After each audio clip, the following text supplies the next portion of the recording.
Fadil Ustaz selalu muncul di kaca TV, memberikan ceramah, memberikan kuliah-kuliah tafsir dan juga giat menyampaikan kuliah tafsir di IKIM.FM. Kita pernah mengikuti beliau. Sila. Okey.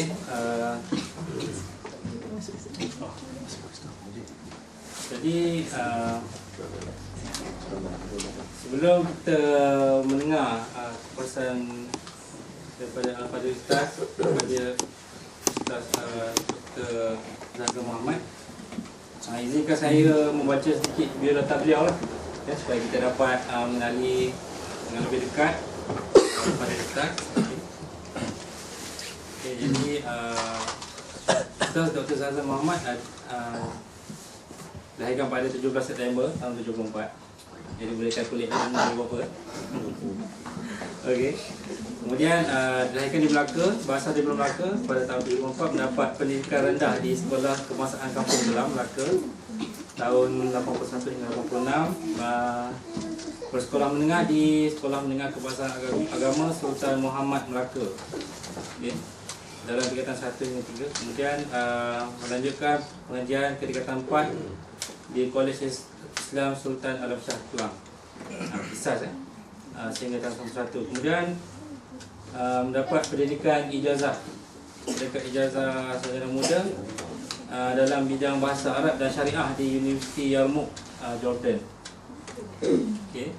Kemudian kembali ke Malaysia lalu menyambung diploma pendidikan di Maktab Perguruan Islam Bangi.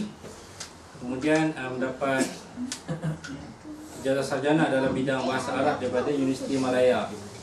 Okay. Dan pada tahun kemudian melanjutkan pengajian di peringkat Dr. Falsafah dalam bidang Balawatul Quran. Sastra Al-Quran, Ustaz.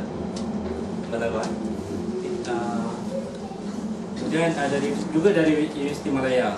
Kemudian bertugas sebagai pensyarah bahasa Arab di Jabatan Bahasa dan Al-Quran di Selpek UIA dari tahun 1998 hingga Mei 2009. Okay, dan seperti yang saya describe tadi, pengalaman Ustaz dalam memimpin kursus dan memimpin jemaah haji dan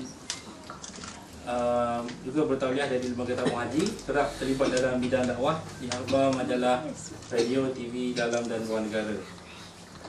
Okay. Jadi begitulah sedikit sebanyak berkaitan dengan biodata Ustaz Dr. Zahra Muhammad. Jadi insyaAllah tajuk yang akan beliau bincangkan pada hari ini adalah seindah anugerah. Semua dah dapat kan dalam WhatsApp Datin dan juga Datuk.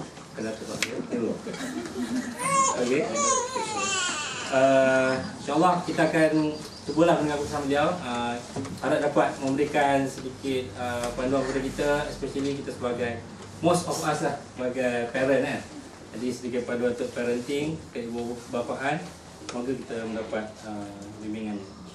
Jadi tanpa saya buang masa kan, saya persilakan mengendalikan majlis. Assalamualaikum warahmatullahi wabarakatuh. Alhamdulillahirabbil alamin wassalatu wassalamu ala asyrafil anbiya'i wal mursalin sayyidina wa lana Muhammadin wa ala alihi wa sahbihi ajma'in.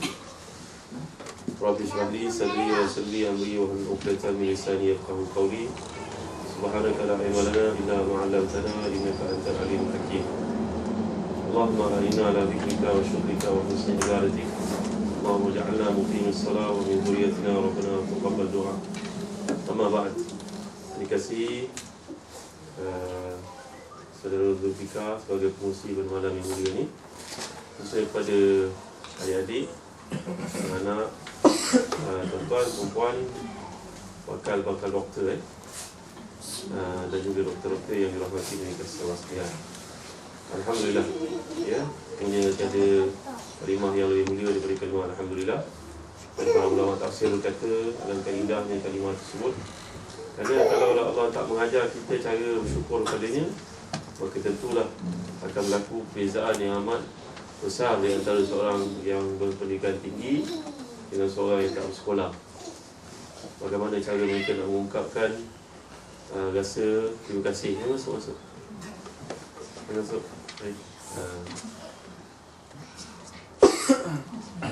Dan tentulah akan timbul perbezaan yang ketara di antara seorang yang pandai bahasanya dengan seorang yang tak ada pendidikan. Kalau kita suruh seorang ahli bahasa untuk mengungkapkan rasa syukur pada Allah, tentulah dia akan menulis layan-layan yang banyak untuk mengungkapkan rasa syukur, rasa terima kasih itu. Nak dibandingkan dengan seorang yang tak ada pelajaran, mungkin dia pun tak tahu nak mengungkapkan bagaimana ya. Dan lantas Allah SWT mengajar kita kalimah yang mudah, Alhamdulillah. Ya, yang diungkapkan pun mudah, orang kaya pun sebut begitu, orang miskin pun menyatakan seperti itu. Yang belajar tinggi pun sebut demikian, orang yang tak belajar pun sebut macam itu juga. Tapi ajaibnya kalimah itu, kalau kita perhatikan dalam hadis yang sahih, ya, bagaimana digambarkan, Alhamdulillah tamla mizan. Alhamdulillah ni kalau nak dibandingkan dengan satu benda yang boleh kita lihat, dia akan menampung timbangan yang besar. Timbangan di sisi Allah ni, dia punya timbangan yang kalau kita pelajari di surah Al-Aqidah ni, adalah dua neraca yang akan menimbang. Wa may ya'mal mithqala dzarratin khairan yarah, wa may ya'mal mithqala dzarratin syarran yarah. Ya, zaman dahulu lagi dah ada Allah SWT menyatakan perkataan zarrah. Bila para ulama membincangkan perkataan zarrah ni, mereka pun tak tahu nak cerita bagaimana telitinya penggunaan perkataan tersebut. Tiba-tiba pada hari ini barulah kita menemui satu bahan yang sangat halus, lebih kecil daripada partikel yang kita mampu sebutkan, yang dipanggil sebagai nukleus ataupun nanoteknologi juga kan. Saya ni pandai sangat, saya minta maaf lah ke engineer-engineer, orang yang pandai bahasa. Tapi itulah perkataan yang Allah gunakan untuk diajar kita mengungkapkannya. Pada satu hari Nabi SAW kehilangan seekor unta daripada unta baginda. Baginda SAW ni rupanya memiliki beberapa ekor binatang yang disayangi oleh Rasulullah SAW. Antaranya ada kuda, antaranya ada unta, antaranya Nabi ada himar, dan Nabi SAW juga memiliki bagal. Bagal ni orang putih panggil hybrid. Hybrid kan? HYBRID Saya pun tengok dalam kamus, nak confirm kalau tak ada, nak jumpa orang kat London. Ya, rupa-rupanya bagal ni adalah bapak dia kuda, mak dia himar kan? Dapat anak namanya bagal. Kalau tak tahu, ketahuilah pada hari ini. Dan bagal tu bahasa Inggeris dipanggil sebagai hybrid. Tengok dalam kamus hamster ataupun oxford. Dengan sebab itu yang makai Toyota hybrid, Toyota bagal lah namanya. Ya, Honda hybrid, Honda bagal. Baik, Nabi memiliki banyak kenderaan. Satu hari Nabi hilang salah seekor daripada ini, sallallahu alaihi wasallam. Lalu para sahabat pun mencari, berusaha, dan akhirnya mereka pun menemui lah unta tersebut tersesat. Pulang semula kepada Nabi SAW, namanya Kaswa. Lalu Nabi pun, para sahabat menantikan apa agaknya bentuk ekspresi syukur atas penemuan binatang yang hilang itu, yang akhirnya tentulah mahal. Seekor unta ni sangatlah berharga bagi orang Arab kerana dia membantu untuk perjalanan jauh dan sebagainya, membawa barang dan sebagainya. Mereka menanti, dan akhirnya mereka bertanya. Nu'man bin Bashir bertanya kepada Nabi SAW, Nabi, kami menantilah, kalau kita ni mungkinlah menantikan ada kenduri kendala ke, ada kenduri syukur ke, menandakan menemui barang yang hilang. Barang tersebut sangat berharga, macam kereta. Nabi SAW telah menjawab, aku telah mengucapkan Alhamdulillah. Rupanya Alhamdulillah itu bagi orang yang memahami sangat besar nilainya. Baik, jadi itulah kalimah yang kita mulakan majlis. Yang saya lihat di hadapan saya ini orang muda-muda, anak-anak masih kecil lagi ya. Mudah-mudahan tuan-tuan dan puan mengambil peluang untuk hidup di negara yang bukan negara umat Islam ini, untuk belajar apa-apa yang baik dan menarik daripada mereka. Kerana antara perkara yang hilang daripada orang Islam, iaitulah namanya hikmah. Ya, hikmah. Lalu turunnya ayat daripada surah Al-Baqarah sebagai contohnya ayat 269. Yu'til hikmata man yasha' wa ma yu'tal hikmata faqad utiya khairan katsiran wa ma yadhakkaru illa ulul albab. Ya, sesungguhnya Allah memberikan hikmah kepada siapa yang dikehendaki olehnya. Sesiapa yang mendapat hikmah, sebenarnya dia telah mendapat kebaikan yang sangat banyak. Kalau kita belajar mengenai bahasa Arab disebut khairan katsira. Ya, nakirah. Nakirah ni merujuk kepada makna yang terlalu luas, besar, yang tak ada unlimited lah. Ada kebaikan secara begitu banyak. Dan dalam hadis pula bila Nabi SAW menjelaskan tentang hikmah ni, Nabi telah bersabda, al-hikmatu dhallatul mu'min anna wajadaha fahuwa ahqqu biha. Hikmah adalah milik orang beriman. Di mana saja ditemui hendaklah dia mengambilnya, walaupun daripada orang bukan Islam. Saudara-saudari, tuan-tuan perempuan yang dimuliakan Allah sekalian, janganlah merasa kagum sangat melihat tamadun ataupun kemajuan yang dicapai oleh negara barat, umpamanya London pada hari ini.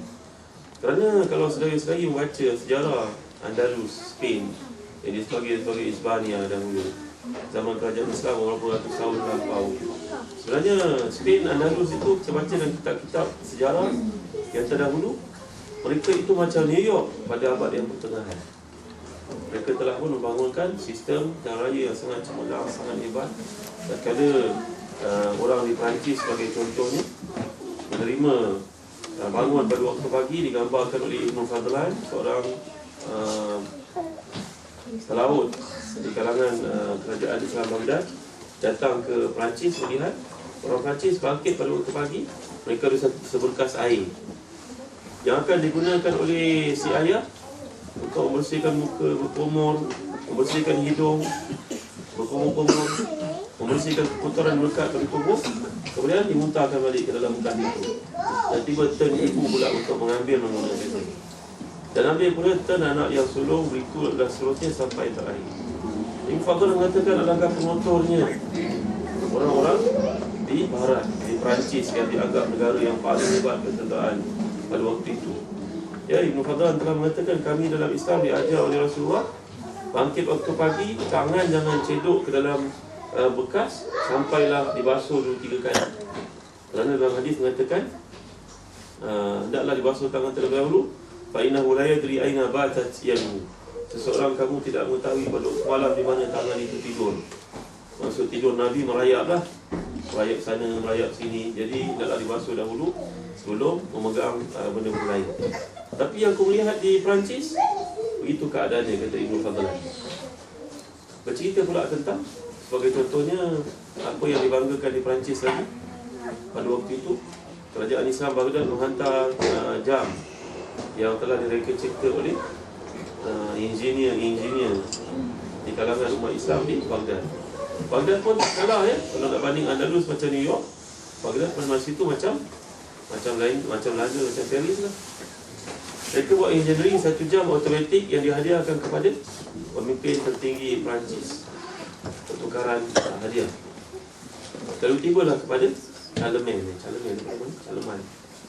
nak sebut saya tak erti.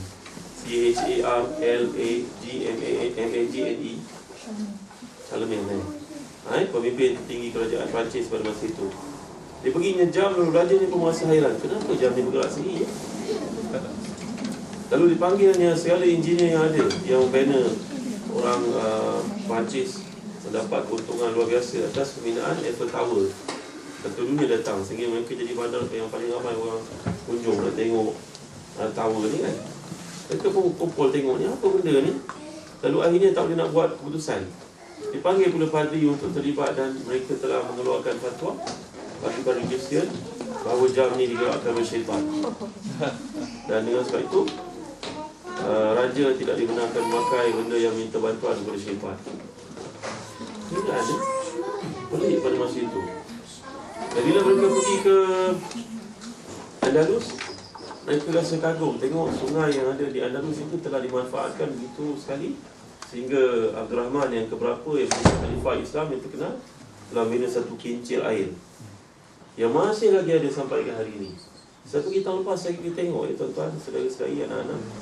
Saya pergi ke Spain, saya tengok ada gambar kat sana. Umur dia lebih kurang, kalau pada masa itu sekitar kurun ke 300, sekarang kurun ke 14 Islam kan, 15 Islam kan. Maknanya umurnya lebih kurang 900 tahun.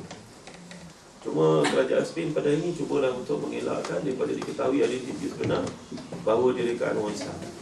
Yang agak zalimnya kerajaan di sana cuba untuk menutup siara yang telah lama terpahat di hati orang bahawa itulah dia New York Islam pada masa dahulu berbandingkan seluruh kemajuannya. Mereka ada lampu jalan. Macam mana dia nyalakan lampu jalan tu Allahu'alam, kita pun tak tahu. Sedangkan pada masa itu belum lagi dibuat sistem lampu yang kita miliki pada hari ini, ya. Dengan kemudahan ada paip basuh baju dan paip minum di Spain telah dibina oleh kerajaan Islam pada masa itu. Jadi saya nak cerita kepada tuan-tuan dan puan saya ini mulia sekalian. Pada masa itu, sesiapa yang tidak bercakap Arab itu satu aib yang besar. Macam kita lah pada hari ini, tak boleh cakap English malu kan. Mereka pada masa itu, siapa yang tak boleh cakap Arab malu.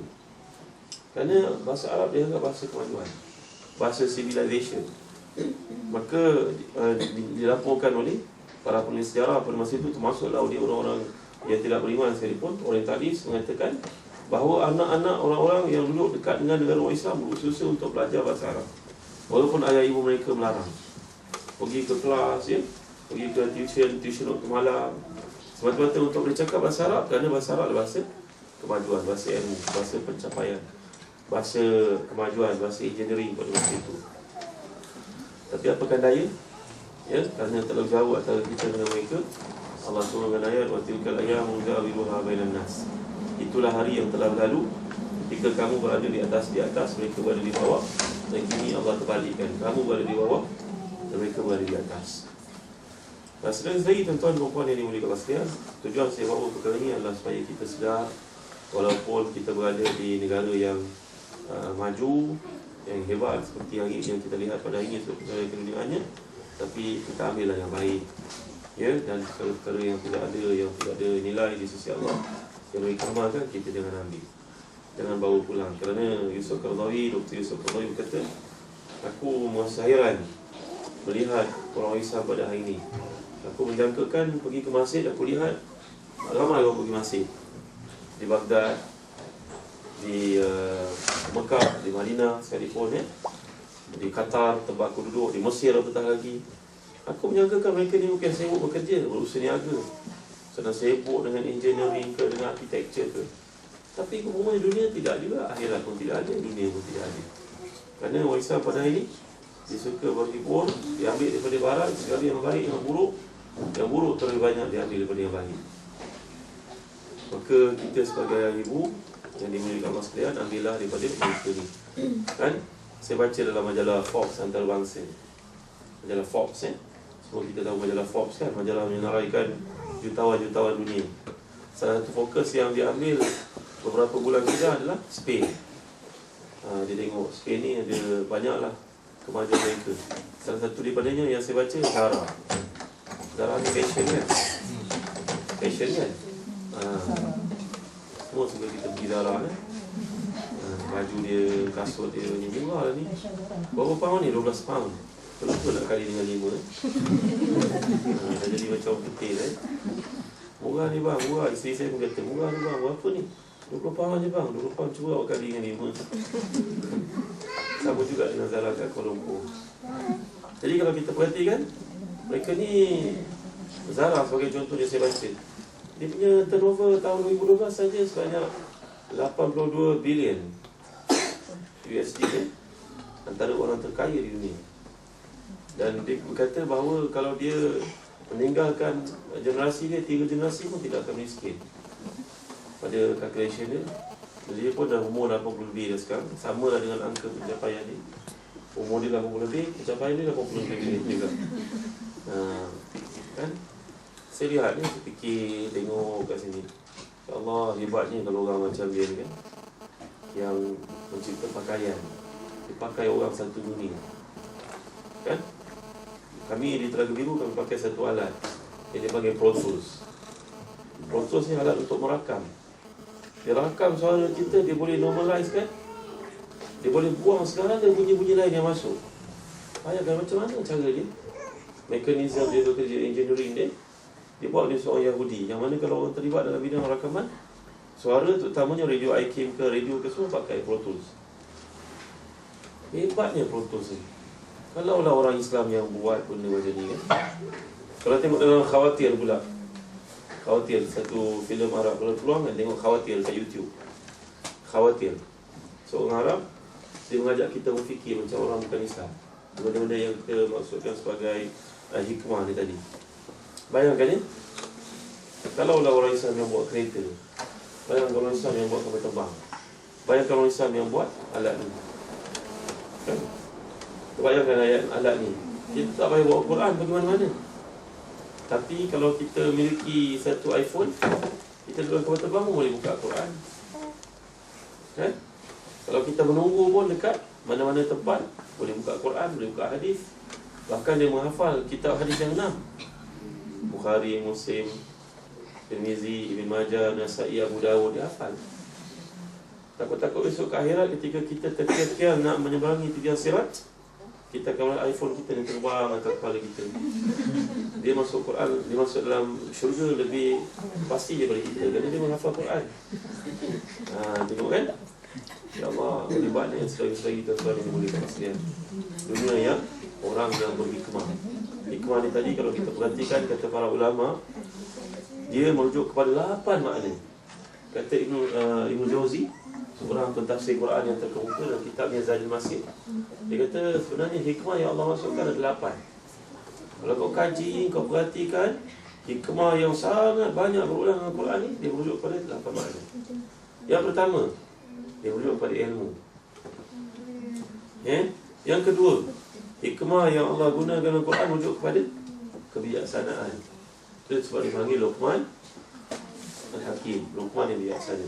Dan Allah pun sering menyifatkan dirinya sebagai Wallahu alimun hakim, alim dan maha bijaksana.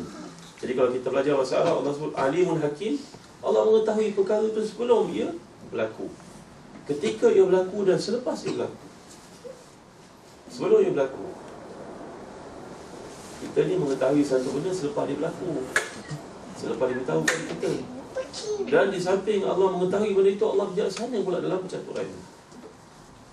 Ya, sebagai contohnya, kita fikir Allah, yang accident pula kita baru pakai. Saya nak sini anak buah saya pakai kereta Citroen, baru sampai ke Malaysia 30 biji. Pakai saya petam. Kereta saya ni 30 biji dalam Malaysia. Saya orang yang ke-29 ni. Ya, Citroen cuba masuk ke Malaysia, tengok bagus lari, sekarang mau dipasang kat sana. Masuk nak atas sini hitam, langgar pokok pula, bengkaknya hati, nak kena pergi besok, nak kena pergi ke bengkel ketuk pada hari esok. Kan? Jadi sering-sering dalam hati dan dikasih sekalian, kalau kita lihat, bila kita perhatikan perkataan yang Allah gunakan dalam Quran, Allah mengetahui satu benda itu sebelum ia berlaku. Kita dah berlaku alamak, kenapa berlaku begini? Kita mengetahui satu benda itu selepas ia berlaku. Bezanya kita. Dan kadang-kadang bila dah berlaku pun kita masih lagi belum menemui hikmahnya di sebalik perkara itu berlaku. Kan? Contohnya kami, tuan-tuan, perempuan boleh kat sekalian, kami beli tiket 6 orang nak datang sini, tapi anak seorang sakit, doktor tak bagi ikut. Sampai sekarang fikir, ya Allah, kenapa lah dia tak ikut? Apalah hikmah dia sebalik sakit ni? Tak temui juga. Ni saya share lah sedikit ilmu. Macam juga anak buah saya tadi accident. Kadang sampai sekarang dia terfikir, kenapa lah aku accident ni? Agaknya nak kena pergi bengkel ni, kat bengkel jumpa kawan lama kot. Dia cuba create idea supaya dia memujuk perasaan dia yang tadi terganggu. Jadi kalau kita perhatikan anak-anak, jadi selagi-selagi menghati kasih Allah ya. Jadi hikmah yang pertama merujuk kepada ilmu, yang kedua merujuk kepada bijaksana, yang ketiga merujuk kepada kefahaman. Kefahaman lain daripada ilmu, kefahaman lain daripada kebijaksanaan. Yang keempat, hikmah ni juga kata Ibn Jauzi adalah merujuk kepada kefahaman terhadap Al-Quran. Yang kelima, merujuk kepada kefahaman kepada hadis. Yang keenam, dia merujuk kepada keikhlasan dalam beramal. Itu juga dipanggil hikmah. Dan yang ketujuh, disebut juga hikmah ni, iaitu dia merujuk kepada kekuatan untuk beramal dengan apa yang kita tahu. Dan yang terakhir sekali, mereka berkata, kata Ibn Jauzi dan tafsirnya, para ulama telah memberitahu kita makna hikmah yang ke-8 adalah kita mengamalkan sesuatu prinsip ilmu itu bertepatan dengan apa yang Allah kehendaki. Jadi ini 8 perkara merujuk kepada hikmah. Jadi tuan-tuan dan puan yang dirahmati dan dikasihi Allah sekalian, minta maaf otak saya ni tak boleh nak concentrate sebab gangguan waktu. Rasa macam sekarang tak awal-awal rasa belum dapat apa nama? Belum dapat letak lagi. Bagi saya anak-anak bising ni tak ada masalah. Saya gembira tengok mereka main-main. Mereka besok dah besar akan warisi kebaikan-kebaikan daripada ibu. Lepas saya kecil-kecil macam ni kan, saya ni boleh kat sekian 39 tahun yang lalu, 30 tahun umur kecil-kecil macam ni lah, macam anak Zul, macam ni umur 5 tahun. Saya pergi tau, satu orang ulama di Melaka yang sangat terkenal. Dia ni wali Allah lah. Umpamanya dia berjalan tak bawa duit, tapi orang minta dia duit tak pernah hampakan. Dia menaiki kereta dari Melaka pergi ke Bentong untuk berceramah. Masa tu belum ada highway karak lagi. Dia tak isi minyak pun kereta dia. Dia ambil air ni je, tuang dalam kereta. Ceritanya diketahui semua orang yang pernah berkhidmat jadi anak murid kepadanya, memandu, menemani dia. Satu keadaan orang memandu ni mengantuk. Pemandu ni mengantuk. Dia kata dia mengantuk, dia bawa dia. Mesra dia dengan anak murid dia, aku kau je. Dia bawa. Tengok-tengok dia bawa kereta lagi pula, dia tidur rapat kepala di belakang. Anak murid yang tadi mengantuk sangat tengok tuan guru. Lepas ni demi Allah aku takkan naik dah kereta dengan dia meninggal dunia, kereta-kereta buruk yang orang hadiah kepadanya, Ford antaranya, dia bawa ke bengkel untuk diselenggarakan.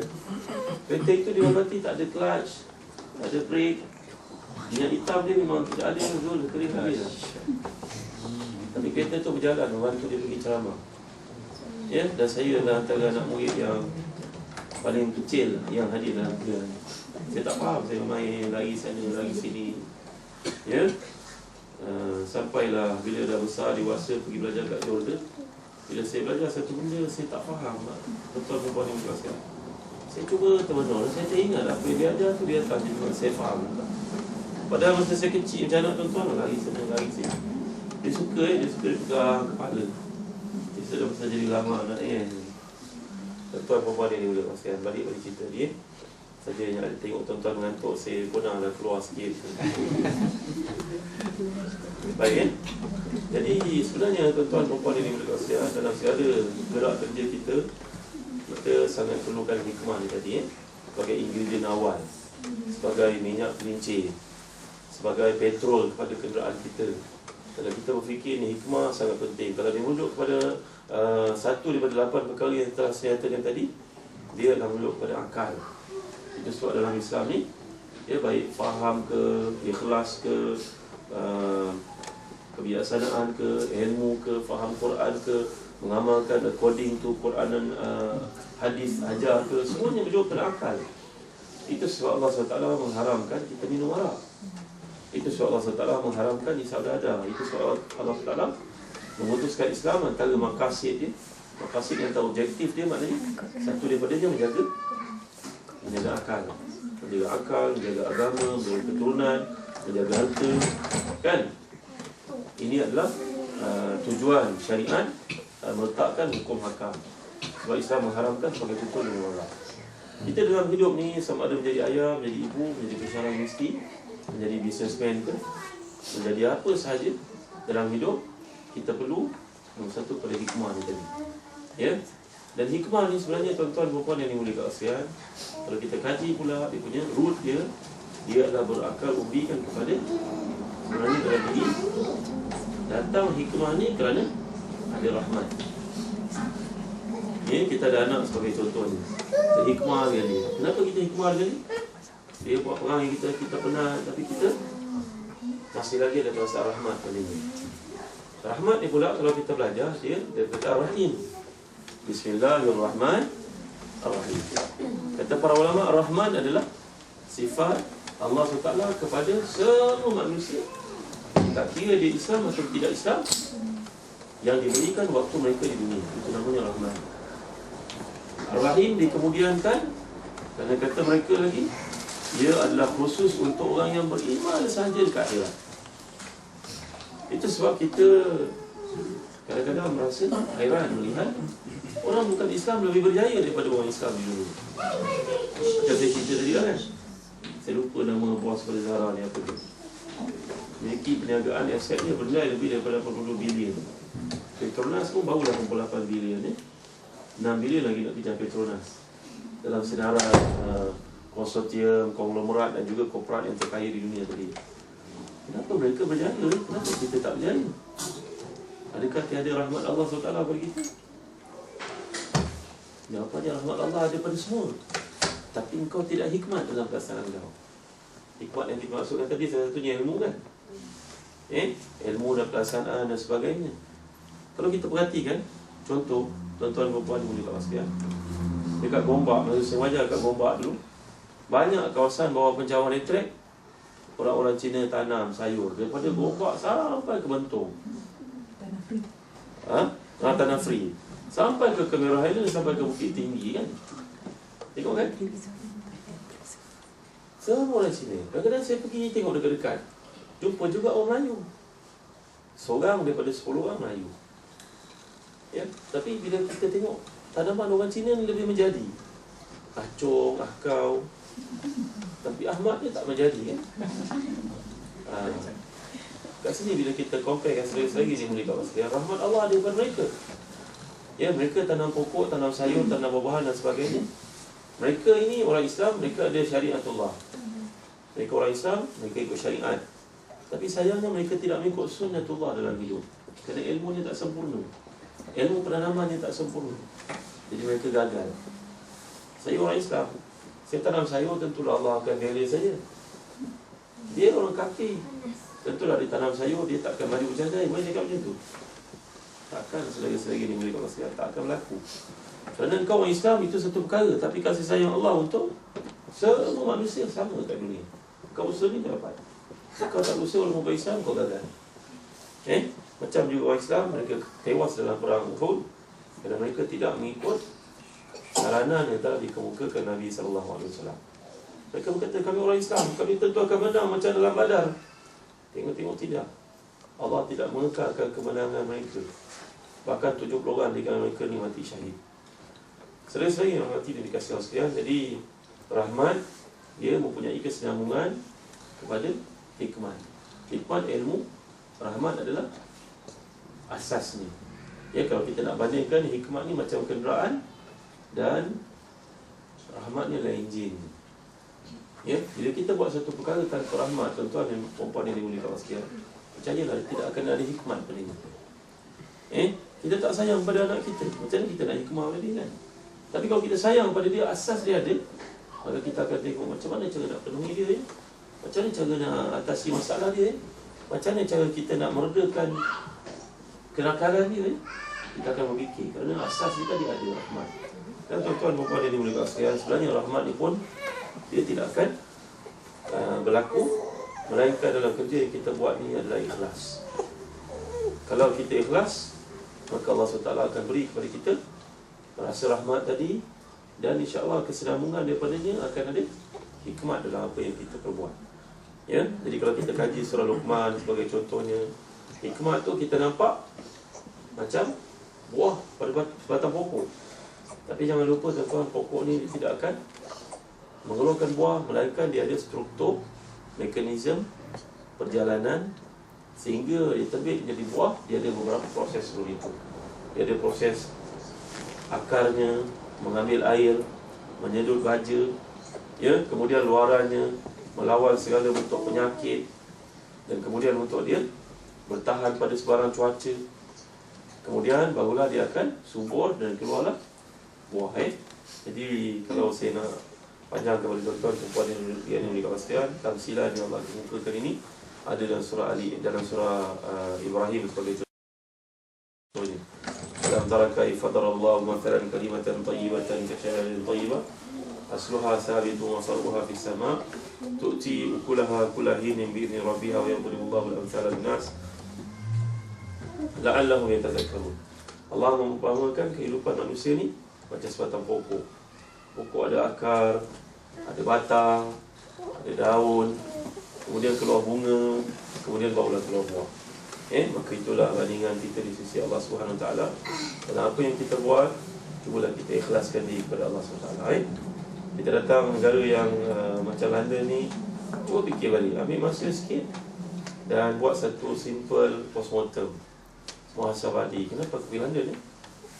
Adakah aku nak balik besok digelar sebagai seorang doktor yang grad daripada London, daripada universiti itu dan ini sebagai contohnya.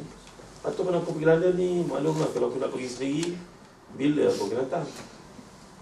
Ada kemampuan? Ataupun kita datang ke sini kerana niat kita nak menuntut ilmu, nak ambil perkara-perkara yang baik pada orang-orang bukan Islam ni, dan kita bawa perkara tersebut ke negara kita untuk memajukan agama, memajukan anak bangsa kita, membawa pendedahan-pendedahan yang baik kepada pelajar-pelajar kita. Kalau kita seorang pensyarah, sebab tuan-tuan perempuan yang dimuliakan sekalian, adalah terusinya kalau kita tak ambil berat buat niat. Cerita ikhlas ni pergi pada niat, kan? Besok dekat akhirat ada 3 golongan yang mula-mula akan berlaku hisab untuk mereka. Yang pertama, orang alim. Yang kedua, mujahid. Yang ketiga, seorang karim, seorang hartawan.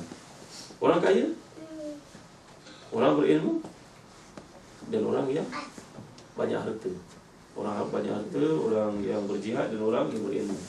Dia tanya pada orang berilmu ni, banyaknya ilmu kau, ramainya yang murid kau, banyaknya orang like kau kat Facebook, kan? Banyaknya orang tweet balik semula, retweet kau punya. Banyaknya orang apa? LinkedIn, apa LinkedIn?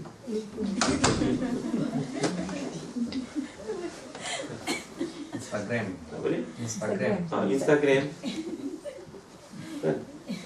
Kadang-kadang bila kita buka Facebook tu, tekan, lepas tu tengok ramai tak orang like. Oh, ramai, bagus.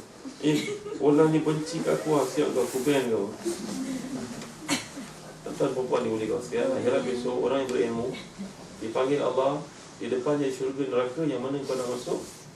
Dia milih untuk masuk syurga, Allah mengatakan tidak ada tempat untuk kau dalam syurga. Walaupun kau ada ilmu tinggi, walaupun kau dipandang mulia, walaupun kau selalu masuk TV, walaupun ramai orang lain kau, walaupun ilmu kau berkembang luas, subur dalam hati pengikut, walaupun ceramah kau dihadiri puluhan ribu manusia, tapi pada aku kau buat amalan untuk dikenang orang sebagai orang yang berilmu tinggi, supaya dipuji dan dipuji oleh mereka. Tiada tempat untukmu dalam rahmatku ya Allah. Wahai hamba-Ku, tiada tempat untukmu beroleh rahmatku. Masuklah engkau ke dalam neraka dalam keadaan hina. Ya, maka tuan-tuan perempuan yang dimuliakan Allah sekalian, orang ini dengan hinanya ditolak masuk ke neraka. Yang seorang pula lagi berderma banyak, dermanya terkenal sana sini, segala infaknya, membina masjid dan sebagainya. Lalu dipanggil orang sebagai hartawan yang sangat pemurah, kan? Lalu ditanya oleh Allah SWT, ke mana tempat yang kau pilih? Ya Allah, aku pilih syurgamu kerana aku berderma dulu pada engkau, ya Allah. Allah telah berfirman kepadanya, wahai fulan, sebenarnya engkau berdusta. Engkau berderma dahulu adalah kerana nak disebut sebagai pemurah. Lalu engkau telah berderma supaya manusia memujimu. Maka fulan, niatmu tidak ikhlas, masuklah engkau ke dalam neraka. Lalu dibawa pula yang ketiga, dan orang ni berjihad di jalan Allah SWT. Ditanya oleh Allah, fulan, kau mati sebagai seorang pembela agamaku. Betul, betul. Tapi adakah engkau berniat benar, wahai Tuhan? Niat kita, tuan, tak ada seorang beritahu, tuan. Saya boleh belanja, tuan-tuan. Nanti balik Malaysia, saya belanja makan roti canai. Yang belum berkahwin, nanti saya hadiah lah. Saya ikut kambing.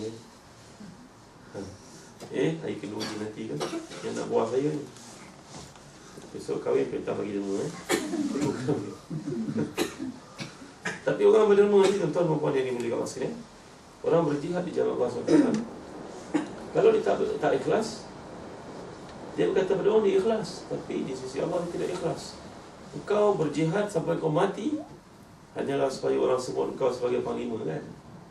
Supaya orang bagi engkau ketokohan dan pahlawan, supaya orang memberi pada kau ingat itu dan ini. Kau tidak ikhlas, masuklah kau ke neraka. Selepas 3 orang ni dihitung dan orang semua tercengang, orang alim masuk neraka, orang kaya masuk neraka, yang terkenal dengan dermanya masuk neraka, dan seorang yang berjihad di Allah masuk neraka. Maka mereka pada masa itu pun, kalau melihat anaknya sendiri pun, dia tidak akan ingat nak beri bantuan kepada dia. Dan melihat isterinya pun, dia tak peduli lagi. Dan melihat ibunya pun, dia buat tak nampak. Kerana itu kita baca dalam Quran, Yauma yafirul mar'u min akhihi wa ummihi wa abi wa sahibatihi wa bani likulli imri'in minhum yawma idzin sya'nu yughni wujuhu yawma idzin musfira dhahikatun mustabshira. Pada hari itu manusia tak akan peduli pada anak, pada isteri, pada suami, pada ayah, pada ibu, pada siapa juga, kerana dia memikirkan tentang ekonominya penuh ataupun tidak, defisit ataupun terlebih. Ya, jadi tuan-tuan perempuan yang lebih kasihan, balik pada fokus kita yang saya nak suruh tuan-tuan, belajarlah untuk ikhlas. Yakinlah dalam ikhlas tu Allah akan beri banyak kepada kita. Itu bila ikhlas datang dalam kerja yang kita buat ni adalah rahmat Allah, dan ada hikmat dalam apa yang kita lakukan. Ya, jadi mudah-mudahan Allah memberkati kita, Allah memberi kita kurnia di sisinya. Ya, dan janganlah kita tertipu melihat seseorang di kalangan kita. Saya cerita pada adik-adik, pada anak-anak. Saya buat first degree kat Jordan. Lepas tu habis first degree, kerajaan Somali ke Malaysia. Saya buat diploma pendidikan. Dalam azam tekad saya nak capai sampai ke PhD lah sebelum usia 30 tahun. Target dalam diri. Tapi tak berjaya lah, yang penting tak berjaya lah. Tak dapat. Lepas 30 tahun dapat PhD. Itu saya fikir, saya duduk kat UAE ni, saya mesti dapat profesor. Tapi game dia bukan semudah yang kita jangkakan. Saya pergi ke UAE, saya duduk kat universiti yang sangat hebat. Banyak persyaratan daripada luar, orang Arab, kami bersaing dengan orang Arab, susah. Kerana orang Arab ni sangat tekun. Sungguh-sungguh tekun kerana mereka bangsa yang ditindas. Di Mesir dia tak boleh pergi jauh, gajinya kat Mesir hanya RM2,000 sebagai seorang profesor Azhar kan. So dia datang ke Malaysia, memang kita tak boleh kerja ni. Orang Sudan sekalipun Sudanis kan, kita kat Khartoum, negara dia perang begitu begini, tak cukup gaji orang Sudan. Siapa lagi orang Arab? Palestinian lagi hebat di kerja. Pendeknya semua mereka ni hebat. Saya duduk kat universiti, saya rasa memang saya takkan mampu mengejar mereka. Mereka umur 45 tahun dah jadi profesor. Saya fikir, saya duduk sini umur 50 tahun pun kepala saya dah botak, nak pencen. Mungkin masa itulah universiti ihsan pada saya, dia bagilah PhD kan, dia bagilah profesor untuk saya kan. Tapi bila saya tengok kawan-kawan saya dia profesor, mereka sibuk pula mengejar untuk dapat apa tahu, abang-abang lah maksud saya apa dia. Masya Allah, tuan-tuan ni baik-baik orangnya. Sebab apa? Datuk. Dia mengejar dapat datuk. Orang Melayu ni maksud saya, orang Arab, orang lain tidak Orang Melayu dia bergaduh, dia tolak itu, dia tolak ini, dia buat fitnah kan. Kerana nak mengejar datuk. Datuk profesor tak sedap lah, tak ada datuk. Ya, nanti kalau datuk, profesor, datuk, doktor, tak dapat datuk, dia bergaduh lagi. Dah dapat? Kalau pergi sini nak pergi Tan Sri, tak ada Datuk Sri, tak mahu. Nak pergi Tan Sri. Ya, bergaduh itu, buat ini. Saya fikir, Allah, macam ni cara Iretinya duduk kat universiti nak kerja orang Arab tak terdaya kerana mereka bangsa yang sangat produktif, sangat hebat. Saya dah cerita kepada tuan-tuan kita tanya dia apa saja orang Arab, memang dia boleh jawab. Besarnya pemikiran dia. Dia kecil-kecil macam ni, dia dah hafal Quran. Orang Sudan, orang Palestin, orang Arab, Mesir, dia dah hafal Quran kecil-kecil. Segala benda yang kita nak tanya dia semua dah dalam fikiran dia. 4 mazhab. Memang orang Arab ni, kawan-kawan saya tengok, ya Allah, tak terkejar. Suri ilmu memang tak boleh. Dia tu dia tak boleh bahasa Arab. Dia datang dia tak boleh bahasa Inggeris. Tapi sekejap je. Dalam masa setahun je. Dalam masa setahun dia bercakap, menyampaikan khutbah dalam bahasa Inggeris, walaupun broken-broken kan.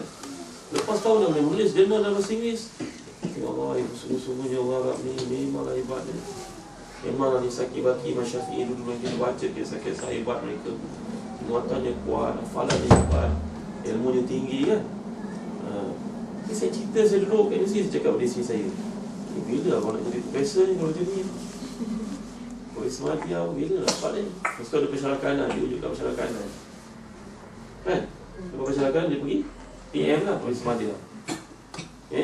Profesor mati dia pergi profesor. Lepas tu dapat profesor, beradu nak dapat datuk. Susahnya pengalaman ilmu ni. Kalau macam ni boleh tak kita usaha cara lain. Jadi tuan-tuan dan puan yang berkasihan, cuba kita ikhlaskan dengan kita Kenapa yang kita buat tadi, kalau kita ikhlas daripada asasnya, maka sampai ke hujung Allah akan bimbing kita. Allah akan beri kepada kita jalan keluar.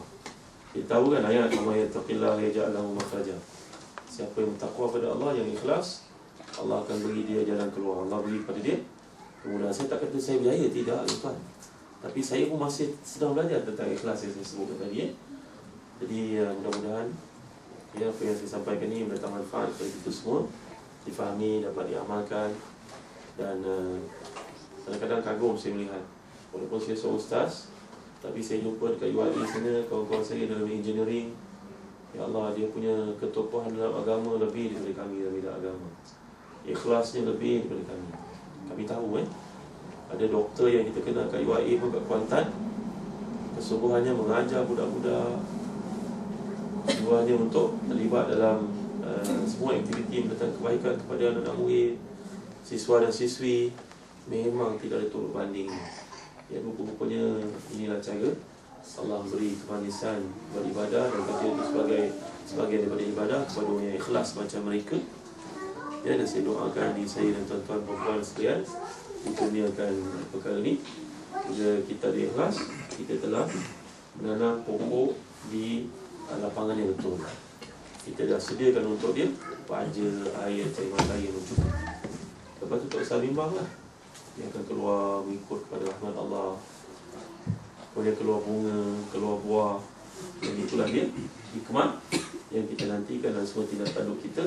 Dan itulah orang yang akan berjaya di sisi Allah dan di sisi manusia. Kejayaan tu bukan pada PSR, bukan pada PMR, bukan SPM tau, bukan PhD, bukan profesor, bukan Datuk Syed dan sebagainya. Profesor Syed, Datuk Syed. Tapi kejayaan itu, kata Imam Bukhari, bila kamu selesai ke akhirat, kamu melepasi titian sirat yang naiknya 500 tahun, stay di atasnya 500 tahun, turun 500 tahun, yang halusnya lebih berambut belah 7, tajamnya lebih dari pedang made in India. Dalam hadis kata, maka kamu melihat titian sirat di belakang kamu, itulah dia kejayaan yang sebenar. Jadi jauhkan pandangan, lontar pandangan yang jauh, buka paradigm balik semula. Bacalah kisah orang-orang sebelum kita yang telah berlalu, yang berbina tamadun. Bacalah kisah Imam Bukhari, Imam Syafi'i. Mereka ni tak pernah belajar kat universiti yang hebat seperti nilai top 10 dalam dunia pada hari ini, top 100 dan sebagainya. Tapi kekalnya ilmu mereka dibaca orang, didoakan orang sampai ke kiamat. Betul kan? Imam Bukhari sebagai contohnya, dia tak ada pun pergi universiti-universiti macam kita pergi kan? Saya belajar kat Universiti Jordan, belajar kat Kolej Islam, kolonial sekolah antara yang terbaik di Malaysia. Mereka tak lagi benda ni semua, mereka ada ikhlas. Dan sebab itu kekalnya nama mereka. Dan masih ada ruang lagi untuk dicatatkan nama orang yang ikhlas ni, iaitu kita sendiri. Dengan syarat kita membetulkan niat dan azam balik semula, tekad balik semula. Saya sempat jumpa tahu Ahmad Ibrahim. Mana tahu Ahmad Ibrahim? Allahyarham Tan Sri Ahmad Ibrahim, antara orang yang sangat berperanan banyak untuk penubuhan di UAE. Saya masuk, dia interview saya di UAE. Hebat ni orang tua ni, Profesor Datuk Tan Sri Sehebat ni orang ni. Dia thin man with polis pun di UAE dipanggil. Dia ayat dia pendek-pendek je. Macam saya cakap panjang lebar ni, tuan-tuan nak faham bayar. Dia cakap pendek je. Dalam meeting kan, dia pergi ke tengok budak-budak main bola, futsal, rasmi kan. Dia pergi, bismillah, let's the game begin. Tapi pengaruh dia tu, ya Allah, hebatnya. Dia nak meeting, semua benda dah prepare. Kalau dia tengok jam tu mati kan, dia akan ambil kerusi, urus kan, dia ambil gigi, dia ambil jam. Dia kata, kenapa tak jam kalau dia tak fungsi? Simple je ayat ni. Dia masuk meeting kata pukul 8 pagi start meeting kan. Dia mesti ada pukul 8. 7.50 nanti dia masuk bilik dia dengan kasut-kasut dia semayang sunat duha. Sekretari dia kata memang tak sida semayang. Ya Allah, ikhlas dia orang ni, hebatnya dia. Tak pandang dunia langsung. Bila dia mati baru orang tahu gaji dia tak ambil. Semua pergi pada charity. Allah hebatnya. Orang tak tahu, semua orang tak tahu. Sekretari ni pun tak tahu. Yang penting rumah dia pun tak ada. Subhanallah, hebat. Orang sangat salih. Orang sangat memahami undang-undang. Dan dah lama daripada dulu lagi dia sudah menyuruh Tun Mahdi buatlah jalankanlah undang-undang Islam yang terbaik. Saya dah belajar British law, saya belajar tentang semua undang-undang di dunia. Dia memang salah seorang yang paling pakar undang-undang dunia. Terkenal, dia pergi ke mana-mana. Semua respect dia. Dia Singaporean kan, saya Singapura. Tapi tuan-tuan perempuan ini boleh saya cerita tuan, ikhlasnya orang ni, hebatnya orang ni. Ya, walaupun dia taklah sewaknya Imam Syafi'i, tapi mana-mana orang yang buat undang-undang pada ini akan merujuk pada kajian-kajian dia. Masih ada ruang untuk orang yang ikhlas, saya katakan tadi. Tak mustahil tuan-tuan yang engineer sekalipun, tiba nama tuan-tuan besok termasuk salah seorang pemikir Melayu yang unggul, macam Zabah kan, macam Tan Sri Ahmad Ibrahim, macam Ungku Aziz. Mudah-mudahan Allah beri hidayah kepadanya. Adalah kesilapan-kesilapan dia, kita tak pasti kita dengar cerita kan, tapi kebaikan-kebaikan dia jangan dinafikan. Jadi saya pun berusaha untuk jadi orang-orang macam mereka ni.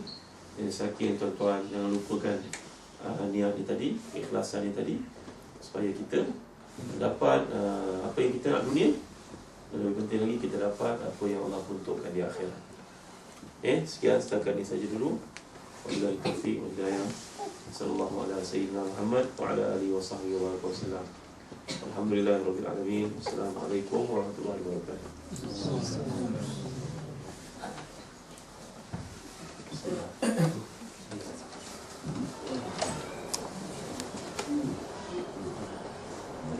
Jadi saya buka kepada tuan-tuan dan puan-puan sekalian lah. Okay. Ini ada dalam 10 minit kita nak tanya soalan kepada Ustaz Zazan. Anda tahu ada kemusykilan dia kan, sama ni tentang mendidik anak-anak kan. Kita tak tahu rahsia mendidik anak-anak ke betul-betul lah, yang kita boleh ajukan kepada Ustaz untuk dapat penerangan. Silakan.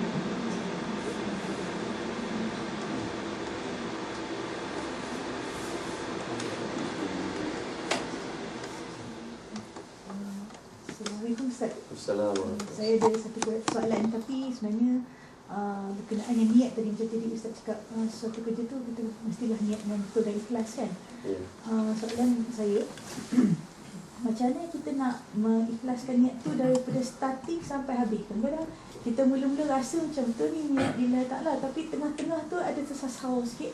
Lepas tu nak come back balik, macam mana kita nak maintain itu supaya betul-betul ikhlas. Itu soalan saya. Baik, ini nama dia istiqamah. Istiqamah kan? Selalu kita doa sekurang-kurangnya dalam sembahyang, kalau tak dalam doa pun ihdinas siratal mustaqim.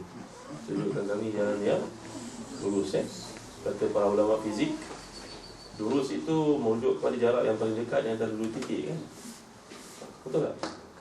Jarak yang paling dekat yang antara dua titik. Artinya kalau kita menguasai perjalanan itu dengan betul, kita tidak akan buang masa, kita tak akan buang minyak kalau buat kereta, kerana kita punya direct direction yang direct, kita nak menuju ke satu tempat, kalau diganggu sana sini dan sebagainya. Tapi adat dalam manusia ni merupakan satu makhluk yang Allah kombinasikan dalam dirinya.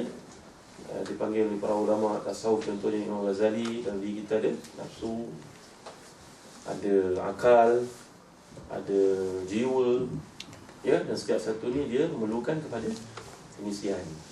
Syahwat ni sebagai contohnya Allah gambarkan surah Ali Imran, zayyana lin-nasi hubbu syahawat min nisa wal banin wal qanatir al muqantara wal khayl al musawwamati wal an'am wal harth, dzalika mata'ul hayati dunya wallahu indahu husnul.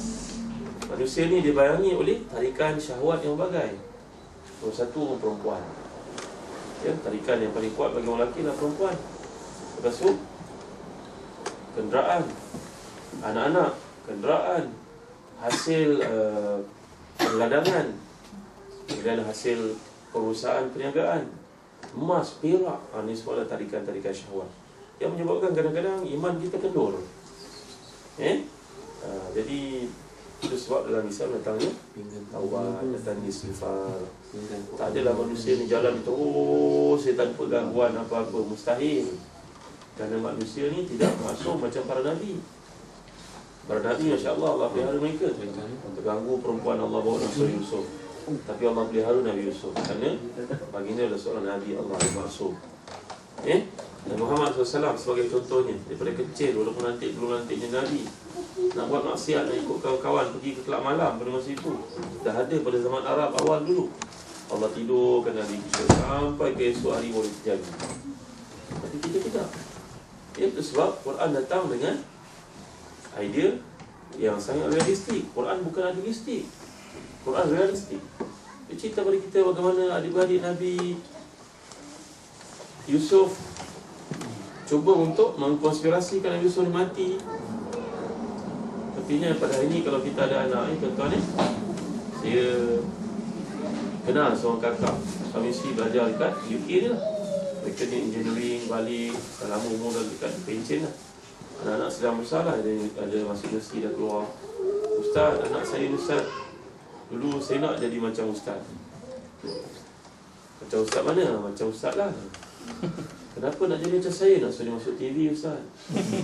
Oh, niat dia tak betul. Tak pernah kalau tak kenal dia, saya tak mengumpat dia. Lepas tu saya hantar di sekolah tahfiz.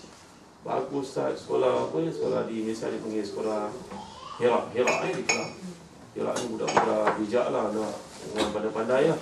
Sekolah swasta Islamik lah Dia keluar kemudian saya nak hantar dia pergi Al-Azhar, dia tak nak, dia nak pergi USIN. Dia ambil bidang syariah Lepas tu Ustaz bila dia keluar je, Ustaz ni baik lah Ustaz, jadi jidan baik lah. Saya ke kelas apa, bagus lah. Tapi saya suruh dia jadi Ustaz, dia tak mau. Dia buka kedai photostat dekat Bangi, dekat UKM. Lepas tu sekarang Ustaz dia isap rokok lah Ustaz. Kawan-kawan dia, saya tengok bakal isteri dia pun dia kenal saya pun tudungnya macam ni. Saya kata pada kakak ni, kakak kena betulkan niat kakak kakak ni kena realistik lah. Budak ni sedang menjalani zaman yang lain daripada zaman kita. Dia tak boleh nak paksa-paksa dia. Tapi jadilah orang yang hikmah, orang bijaksana. Saya pun tak ada kat anak saya yang boleh solong pun baru biasa. Saya pun tak bijak dengan kat anak kat dah berjaya masuk universiti, satu pencapaian. Baik dia semayang tak kat? Semayang, tapi dia suruh rokok lah Ustaz. Dalam Quran cerita anak Nabi tolak adiknya masuk dalam perigi buta. Lagi kejam daripada anak akak, lagi jahat daripada anak akak. Tapi itulah Quran. Quran bawa kepada kita untuk kita faham bahawa dunia ni dia mempunyai berbagai-bagai liku. Jadi tak perfect. Yang perfect ni Nabi sahaja. Jadi bila kita melakukan kesilapan, kita kembali balik, kita bertaubat, istighfar. Itu sebab dalam hidup ni cuba kita amalkan istiqamah tadi. Sikit pun tak apa, tapi berterusan. Kan? Jadi kita jangan cerita benda yang terlalu besar, bombastik, idealistik. Akhirnya kita tak akan nak buat. Kita kena menghargai apa yang ada pada hari ini. Yang cantiknya Quran bawa cerita ada di kalangan yang manusia yang bekerja bersama dengan Fir'aun. Bila pemimpin Mesir yang jahat, Quran menggunakan perkataan Fir'aun. Tapi pemimpin Mesir yang baik, walaupun dia kafir, Allah gunakan perkataan Malik. Lain Malik raja. Fir'aun raja juga, tapi yang jahat dipanggil Fir'aun. Mereka ada banyak silsilah tapi ada juga yang bekerja dengan Fir'aun. Kenapa? Tunjukkan kepada kita hidup ni kena kita sedar lah. Kita akan berdepan besok balik bekerja, ada kawan-kawan kita bukan Islam, ada yang tak tutup aurat, ada kita bekerja besok di kalangan orang atheist pun ada, kita jumpa sister ini Islam pun ada. Jadi kena hadapi lah. Jadi kat situ mendatangkan pahala kepada kita. Ada seorang kawan, anak dia belajar kat Australia, balik dia nak suruh anak dia kerja dengan saya dekat Telaga Biru. Anak dia designer Dia dapat beasiswa di YTL. Dia orang besar YTL satu konglomerat Malaysia yang sangat terkemuka, nombor top 10 kan. Nombor 5 ke nombor 6 billion punya turnover. Ustaz, anak saya ni nak kerja dengan Ustaz, tapi suami saya tak bagi. Suami saya suruh dia bekerja dengan YTL sebab dia beasiswa YTL. Saya kata, akak ni orang baik, suami akak orang baik, anak akak ni orang baik. Saya rasa baik dia bekerja dengan YTL. Dia boleh ajak orang lain kat sana untuk masuk Islam. Dia ada peranan kat sana untuk ajak kawan-kawan Islam yang belum amalkan Islam. Kalau dia kerja dengan saya, staff saya semuanya orang baik. Jadi tak ada apa-apa challenges pada dia. Jadi balik pada soalan tadi, saya harap tuan-tuan faham. Sekali kita turun daripada landasan, naik balik. Ingat dari sini, cari kawan balik semuanya. Kerana inilah dia realiti dalam kehidupan. Moga tuan-tuan faham apa yang saya maksudkan. Kerana tak ada orang yang boleh terus betul je 100%. Tak ada gangguan syahwat, tak ada gangguan kawan, tak ada gangguan environment, tak ada pengaruh daripada apa yang dia pelajari daripada internet. Mesti ada pengaruh. Jadi kita silap, kita baiki balik. Kita tersasar, kembali balik. Itu nama dia istiqamah tadi. Allahu'alam. Ada satu one final question. Satu soalan kalau ada. Sebelum kita akhirkan sesi program kita pada hari ini.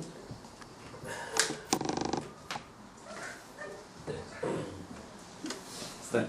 Ya. Assalamualaikum Ustaz. Nama saya Khairul. Saya nak tanya soalan PhD ya? Tak, isteri saya PhD. Saya jaga anak je. So, saya tertarik dengan apa yang Ustaz sampaikan tadi lah, pasal kerajaan Islam yang dulu di Spain sangat terkenal, gemilang semua kan, menguasai ilmu, lepas tu sangat terkenal dengan politiknya, dengan sosialisme sekali lah. Jadi itu zaman dulu, 900,000 tahun.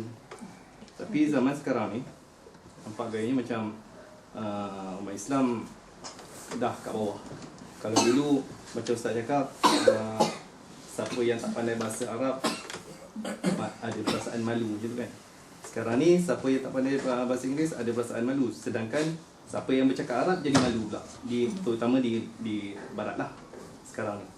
Lepas tu kalau ikut sekarang ni negara barat, macam sekarang ni kita dekat UK, Eropah, macam dia dah macam terlalu maju dari segi macam-macam lah, pelajaran, ilmu, teknologi.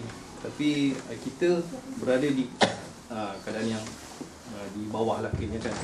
Jadi kita sebagai ibu bapa, ada anak kecil, jadi agaknya apa motivasi kita supaya kita dapat mendidik anak-anak kita, supaya sikit sebanyak anak-anak kita dan keturunan kita esok akan merubah keadaan ni, supaya insyaAllah Islam akan jadi gemilang semula. Sedangkan ialah kita Islam, umat Islam ni kita ada satu Tuhan, iaitu Allah. Lepas tu kita menghadap pada satu kiblat. Lepas tu kita bercakap menggunakan satu bahasa, itu bahasa Arab lah, bahasa Al-Quran. Eropah ni terutamanya, dia ada banyak bahasa, ada banyak bangsa, tapi dia makin maju sampai Islam termundur ke belakang. Dia kat atas, padahal dia macam-macam bahasa, bangsa apa semua kan, dia orang tak sama lah kat sini. Tapi dia orang masih lagi mampu untuk mengalahkan kegemilangan Islam yang dulu. Jadi apa agaknya Ustaz boleh pandangan sikit lah, motivasi yang kita boleh bagi kat anak-anak kita supaya satu masa nanti Islam ni insyaAllah akan berkembang semula ke apa, sikit sebanyak lah. Sebenarnya sana tetap peranan kan, peranan kita Peranan. dan sekaligus dia membangkitkan motivasi dalam diri lah. Sebenarnya kalau kita perhatikan Quran ni Allah SWT bagikan kepada dua. Ulama mengkaji dan ulama Quran, nama dia surah Makkiyah dengan surah Madaniyah. Surah Makkiyah berarti surah yang turun ketika Islam lemah. Dia ada corak dia ada gesaan dia, jadi inti dia tersendiri berbeza daripada surah Madaniyah.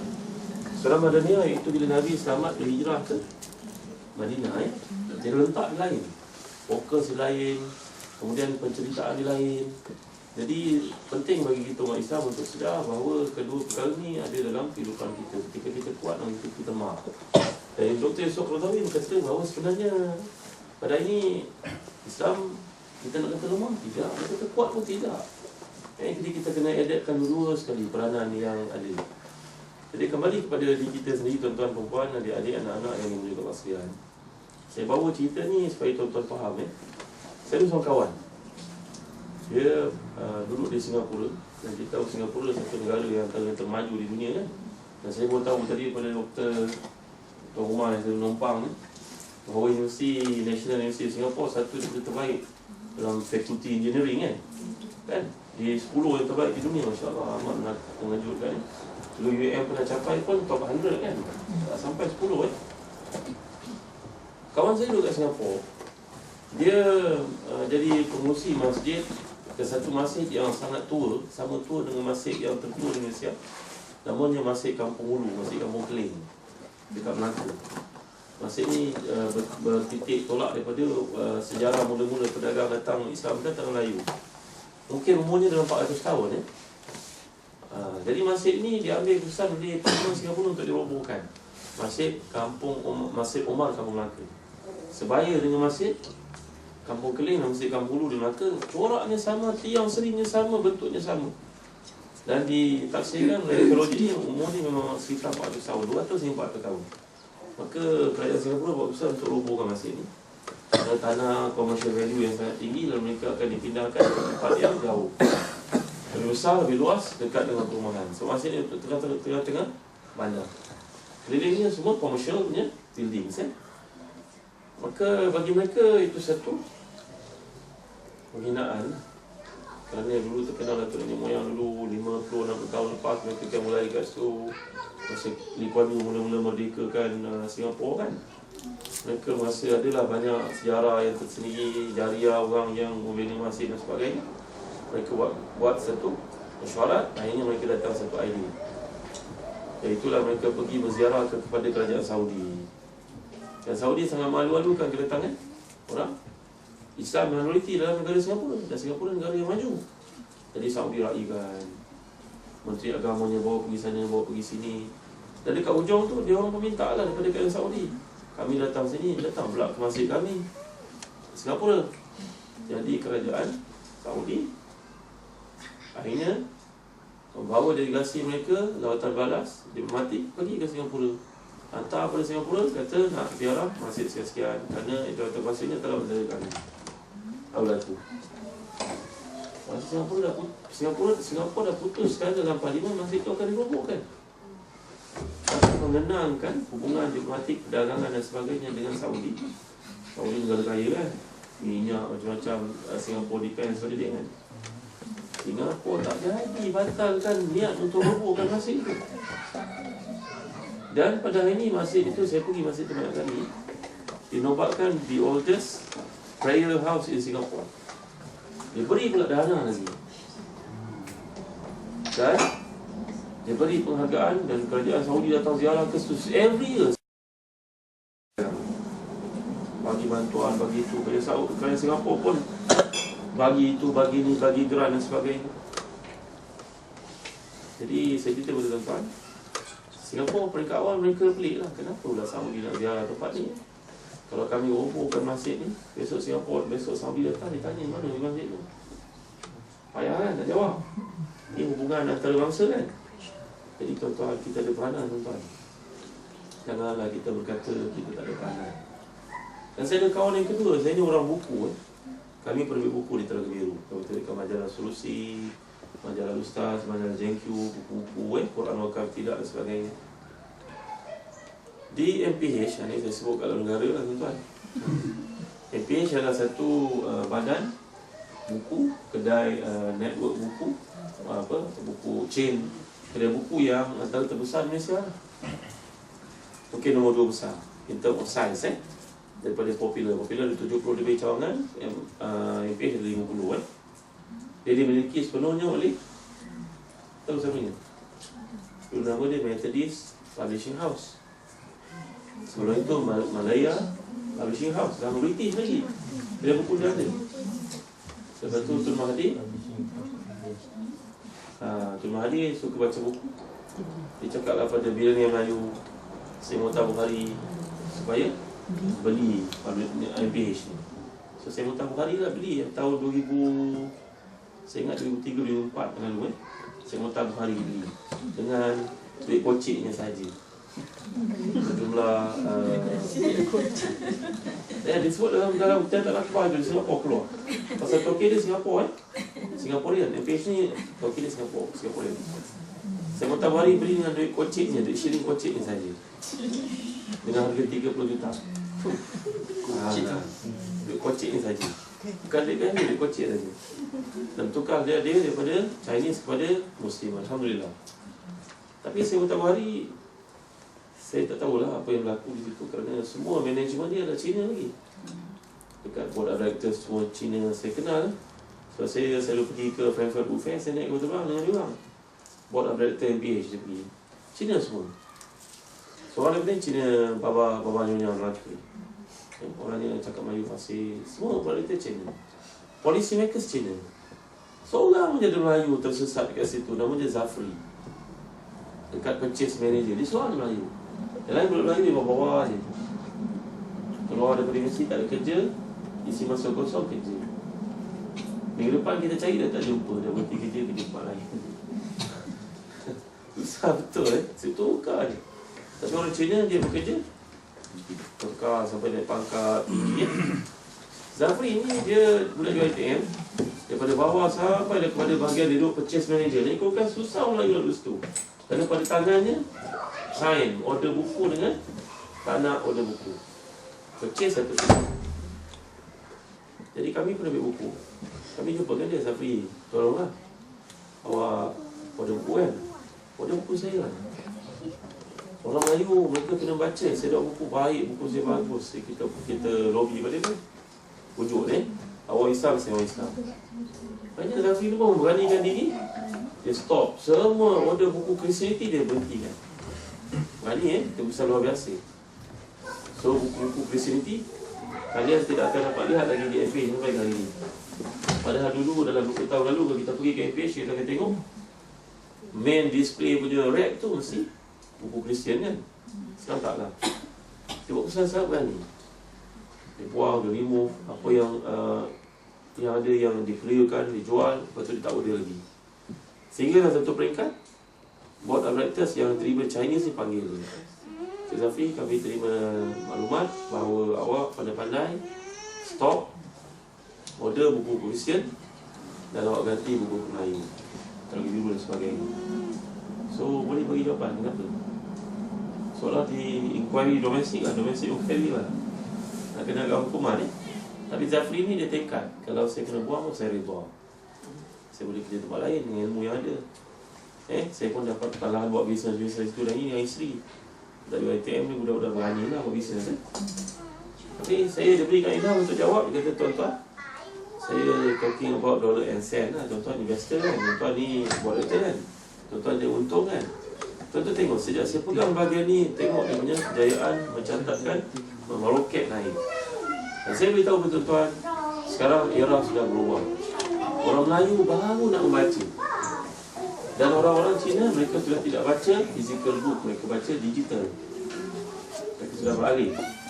Kalau saya kekalkan buku-buku Christianity letak dalam kedai buku ni, tuan-tuan percaya mereka tak akan beli. Kerana orang Cina sudah tidak baca physical. Mereka baca semuanya e-book. Orang Islam tidak mampu beli iPad dan sebagainya. Belum macam orang Cina punya kemajuan, baca Amazon dan sebagainya. Jadi kalau saya diarahkan untuk tukar oleh saya boleh buat. Tuan-tuan tak akan lihat ada saya sampai bukti yang terbukti pada hari ini. So Chinese agama sudah tercengang. Kita tengok ni, betul juga budak ni, mana dia jawab Dan Zafri hari ini tekan bahawa dia berkasihan. Salah satu faktor kenapa hari ini dia dipromotkan jawatan yang paling tinggi, Seri Mokhtar Bukhari buka kedai bukuan Malaysia namanya. Kedai bukuan Malaysia, One Malaysia Book Store, yang mempunyai banyak cawangan. Yang kerajaan buat polisi siang semua barang murah kan. kedai buku satu Malaysia, kedai tudung satu Malaysia. Tahu kan?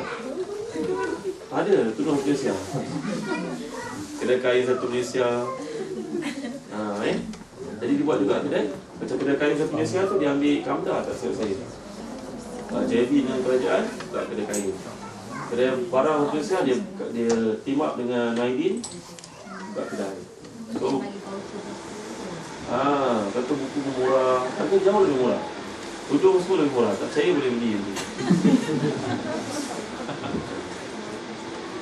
Kedai buku satu Malaysia. Saya mau tambah hari, buka. Kerajaan kata saya mau tambah hari kepada kepakaran dari PIN, kau buka kedai ni. Kami support separuh, kau ambil separuh. Kau ambil 50, kami ambil 50. Jadi saya tambah hari terus. Tanya kepada board director siapa yang paling layak untuk mengetuai tempat ini. Mereka selalu mengatakan Zafri kan. So Zafri jadi CEO kepada kedai buku satu Malaysia. Dia seorang yang saya kenal baik. Jadi saya maksudkan kepada tuan-tuan, saya yang bertanya, kita ni jangan putus harap kepada rahmat Allah. Walaupun Islam berada pada hari ini, umat Islam berada di zaman yang merosot segala-galanya, tapi kita masih lagi punya peranan. Jangan nafikan. Selalu sebut pada anak murid ni, sebut pada adik-adik, Islam lebih hebat. Kita boleh kembalikan kehebatan itu. Yang syarat awak dan saya sama-sama kita merancang satu perubahan. Awak ada panas, saya panas, belajar susu naik. Kau besok kat sekolah kalahkan orang Hindu. Kenapa dia dapat 21? Kenapa kau dapat 21? Kenapa dia kalah dengan orang sebenarnya? Kau kena baik pada dia. Saya cakap pada anak saya, tuan dia kalah dengan orang Hindu kat kelas.